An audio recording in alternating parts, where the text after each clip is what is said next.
Се уште е нејасно што ќе промовира новиот медиумски магнат, граѓанинот Петар Каревски, преку поранешната скопска телевизија на која публиката се сеќава по полноќните еротски филмски маратони. Неговото алтер его владиката Петар отворено говори за програмскиот концепт, кој според него ќе ја негува традиционалната љубов кон жените и мајките, ама не баш кон сите. Еманципацијата е зло, кое се заканува. Проблемот е во тоа што рековме, со тоа џендерот што па сега ќе бара утре жената мажот да почне да го дои детето. Иако е загрижен за тоа како ќе се храни едно новороденче, тој воопшто не сака да зборува за општото стравување чие и со колкава масленост ќе биде млекото кое ќе го цица неговото телевизиско бебенце. Ниту збор за потеклото на кравата и незината зависност од фармата на која се одгледува. Тоа да не го интересира никого, бидејќи ниту мене ме интересира кој вас ве финансира. Секој нека си јаде свој лев, нека не бере туј жугајле. Легитимноста на прашањето за начинот на финансирање се огледа во ставот околу светската политичка конјунктура. Тоа што е симптоматично е нагласениот наратив од кој јасно се забележува гнасење од зборот агресија. Веројатно затоа што и не станува збор за такво нешто, туку за дефиниција која сензибилизираат прокремљовските глобални конспиратори.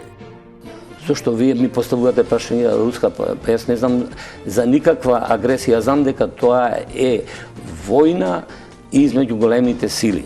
Поради дискутабилниот идентитет, нејасно е дали се работи за став на газда на медиум или позиција на владика, можеби и на црквата.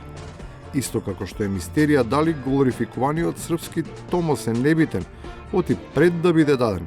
Човекот со истиот лик и глас глаголеше нешто сосема спротивно од тоа што сега го говори. Од Седмиот Вселенски собор наваму, сите помесни православни цркви автокефалија добиле, односно томос за автокефалија добиле од Вселенската патриаршија. Тоа практично значи дека цели 1936 години без подписот од Константинопол, ништо од бизнисот. А таму проблем е тоа што всушност е товар цело време. Етнофилетизмот кој е во директна колизија со црковниот идентитет, но поради руско-српската шема се продава ефтин патриотизам кој девалвира кога ќе се соочи со собствената контрадикција. Пораката на Српската црква е договорете се како тие ќе ве именуваат. Ние ве именуваме Македонска православна црква. Русите велат ние ве именуваме Македонска православна црква. Кажавме како досега бил ставот околу признавањето на црквите од страна на Светската патриаршија, дека било признавањето според градовите, односно седиштата на автокефалните цркви. Но кај нас седиштето било во Јустинијана, Примака и Скопје и седиштето било во Охрид. Тие се седиштата на нашите признаени досега автокефални цркви.